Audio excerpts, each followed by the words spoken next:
The Adventures of Tom Sawyer by Mark Twain. Chapter 18.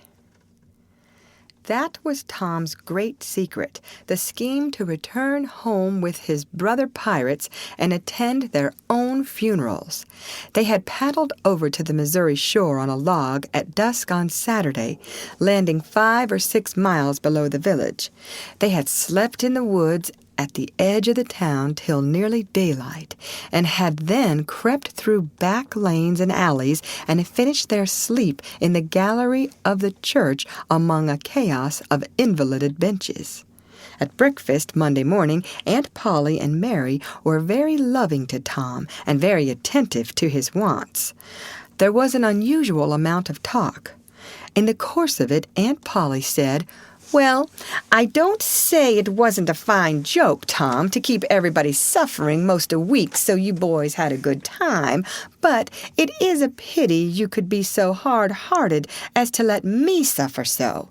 If you could come over on a log to go to your funeral, you could have come over and give me a hint some way that you weren't dead, but only run off." "Yes, you could have done that, Tom," said Mary, "and I believe you would if you had thought of it." "Would you, Tom?" said Aunt Polly, her face lighting wistfully. "Say now, would you, if you'd have thought of it?" I don't know. 'Twould have spoiled everything." "Tom, I hoped you loved me that much," said Aunt Polly, with a grieved tone that discomforted the boy. "It would have been something if you'd cared enough to think of it, even if you didn't do it." "Now, Auntie, that ain't any harm," pleaded Mary. "It's only Tom's giddy way. He is always in such a rush that he never thinks of anything." "More's the pity. Sid would have thought, and Sid would have come and done it too.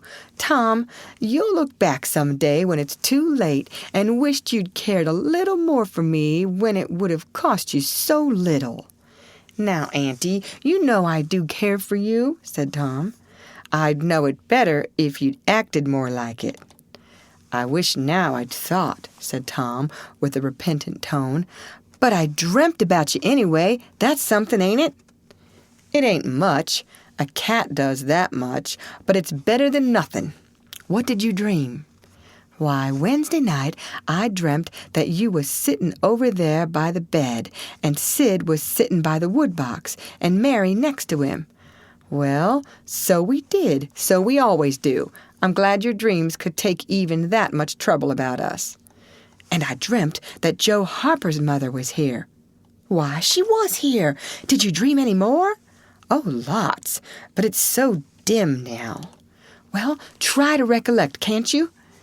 "Somehow, it seems to me that the wind blowed the... Try harder, Tom. The wind did blow something. Come." Tom pressed his fingers on his forehead an anxious minute, and then said, I've got it now. It blowed the candle."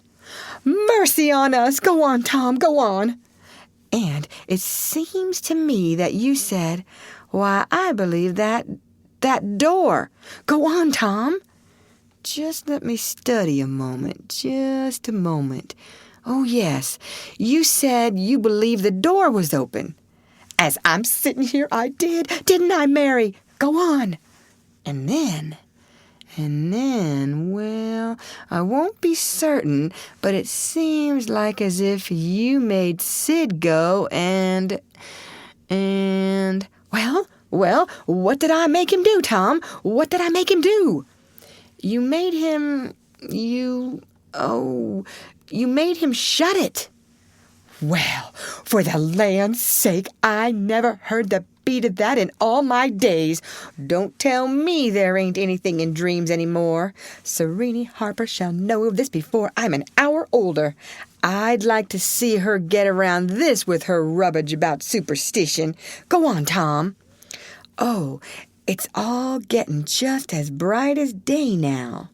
Next, you said I warn't bad, only mischievous and harum-scarum, and not any more responsible than I think it was a colt or something." And so it was. Well, goodness gracious. Go on, Tom. And then you began to cry. So I did.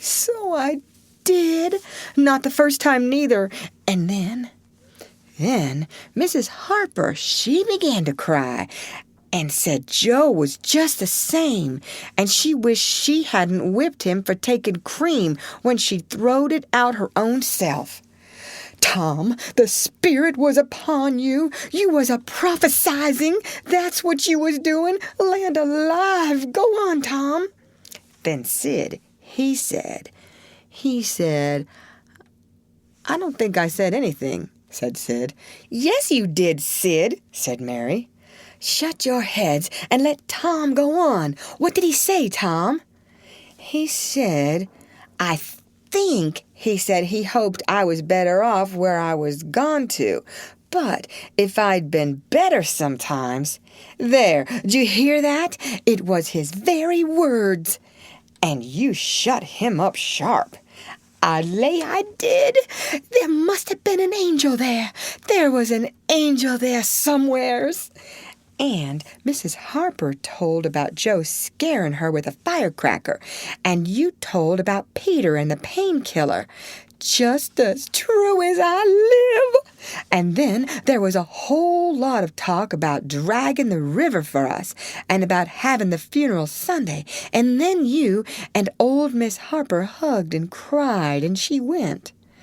It happened just so. It happened just so. As sure as I'm a-sitting in these very tracks. Tom, you couldn't have told it more like if you'd a-seen it.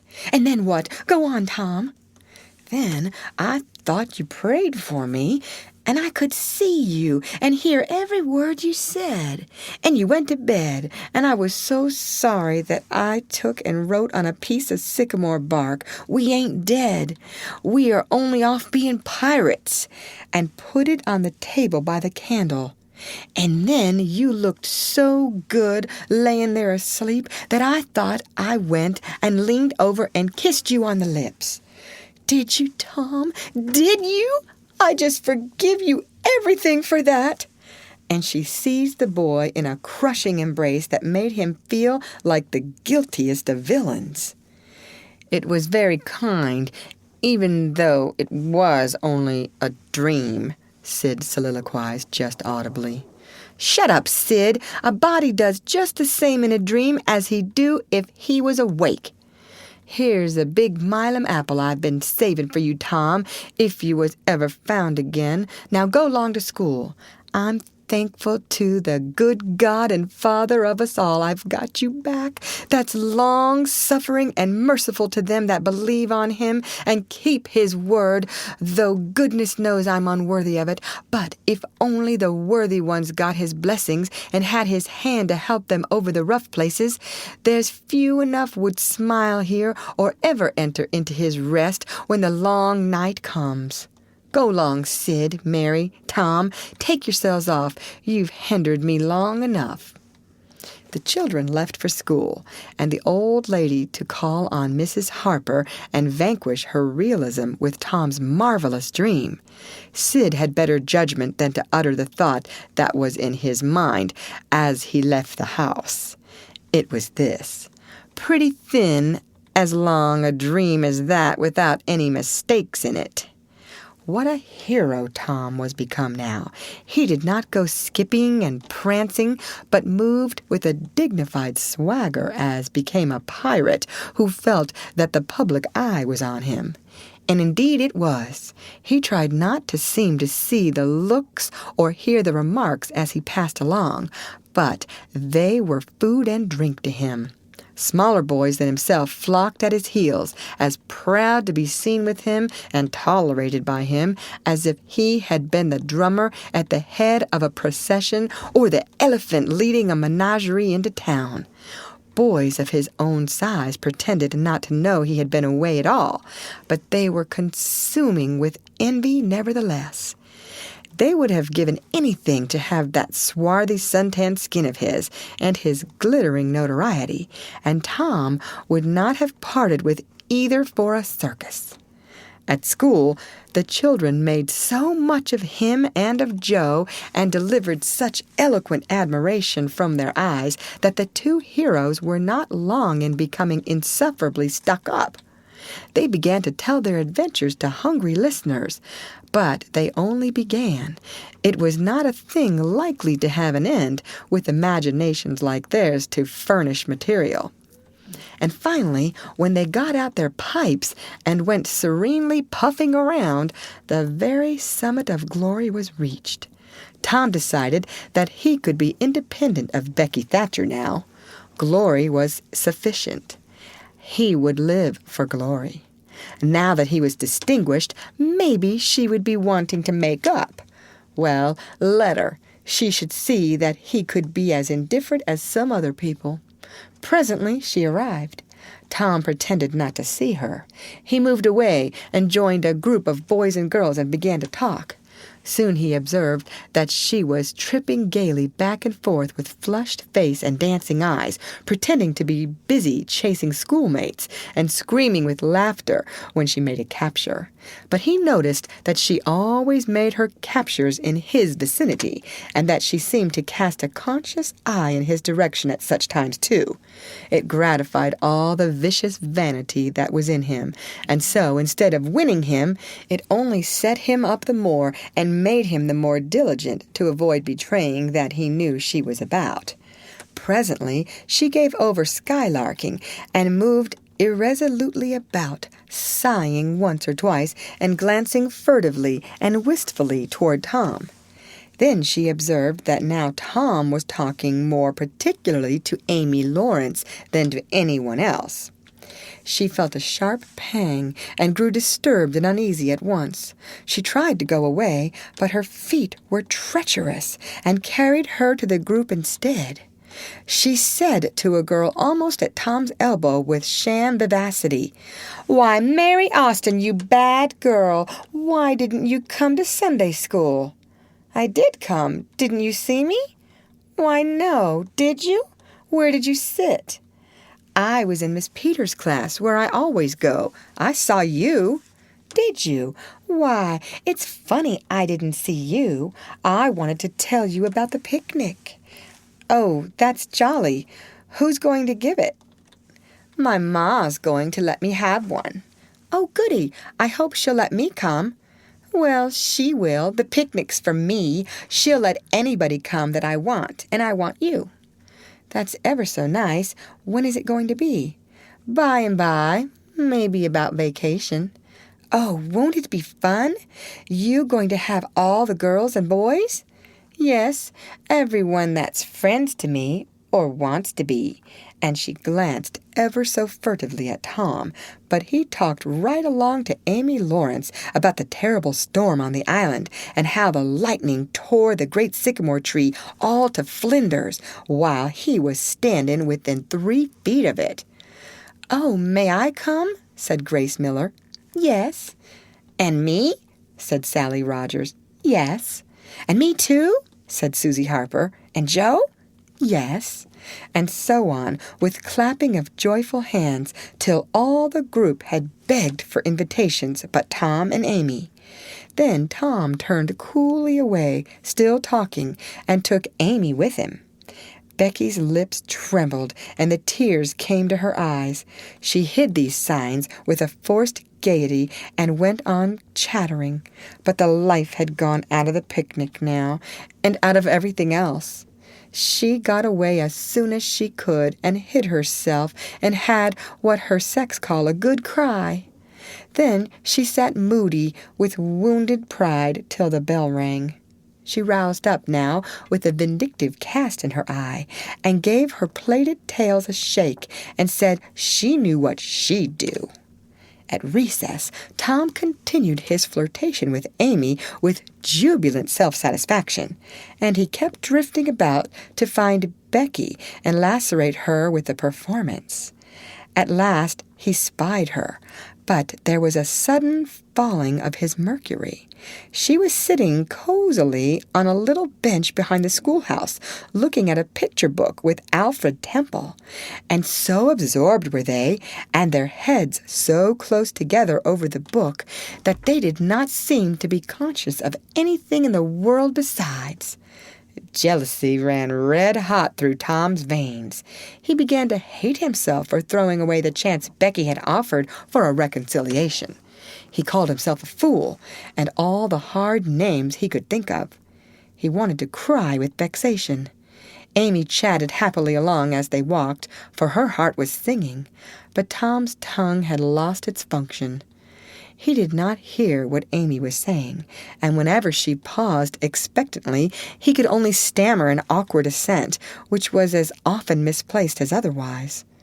He kept drifting to the rear of the schoolhouse again and again to sear his eyeballs with the hateful spectacle there. He could not help it, and it maddened him to see, as he thought he saw, that Becky Thatcher never once suspected that he was even in the land of the living. But she did see, nevertheless, and she knew she was winning her fight, too, and was glad to see him suffer as she had suffered. Amy's happy prattle became intolerable. Tom hinted at things he had to attend to, things that must be done, and time was fleeting. But in vain the girl chirped on. Tom thought, "Oh, hang her! Ain't I ever going to get rid of her?" At last he must be attending to those things, and she said artlessly that she would be around when school let out. And he hastened away, hating her for it. Any other boy, Tom thought, grating his teeth, any boy in the whole town but that St. Louis smarty that thinks he dresses so fine and is aristocracy. Oh, all right. I licked you the first day you ever saw this town, mister, and I'll lick you again. You just wait till I catch you out. I'll just take and he went through the motions of thrashing an imaginary boy, pummeling the air and kicking and gouging. "Oh, you do you? You holler 'nuff, do you? Now then, let that learn you." And so the imaginary flogging was finished to his satisfaction. Tom fled home at noon. His conscience could not endure any more of Amy's grateful happiness, and his jealousy could bear no more of the other distress. Becky resumed her picture inspections with Alfred, but as the minutes dragged along and no Tom came to suffer, her triumph began to cloud, and she lost interest. Gravity and absent-mindedness followed, and then melancholy. 2 or 3 times she pricked up her ear at a footstep, but it was a false hope. No Tom came. At last she grew entirely miserable and wished she hadn't carried it so far. When poor Alfred, seeing that he was losing her, he did not know how, kept exclaiming, "Oh, here's a jolly one! Look at this!" She lost patience at last and said, "Oh, don't bother me! I don't care for them!" and burst into tears, and got up and walked away. Alfred dropped alongside and was going to try to comfort her, but she said, "Go away and leave me alone, can't you? I hate you." So the boy halted, wondering what he could have done, for she had said she would look at pictures all through the nooning, and she walked on crying. Then Alfred went musing into the deserted schoolhouse. He was humiliated and angry. He easily guessed his way to the truth. The girl had simply made a convenience of him to vent her spite upon Tom Sawyer. He was far from hating Tom the less when this thought occurred to him. He wished there was some way to get that boy into trouble without much risk to himself. Tom's spelling book fell under his eye. Here was his opportunity. He gratefully opened to the lesson for the afternoon and poured ink upon the page. Becky, glancing in at a window behind him at the moment, saw the act and moved on without discovering herself. She started homeward now, intending to find Tom and tell him. Tom would be thankful, and their troubles would be healed. Before she was halfway home, however, she had changed her mind. The thought of Tom's treatment of her when she was talking about her picnic came scorching back and filled her with shame. She resolved to let him get whipped on the damaged spelling book's account and to hate him forever into the bargain. End of chapter. Read by Lorraine Montgomery for Lit to Go on the web at fcit.usf.edu.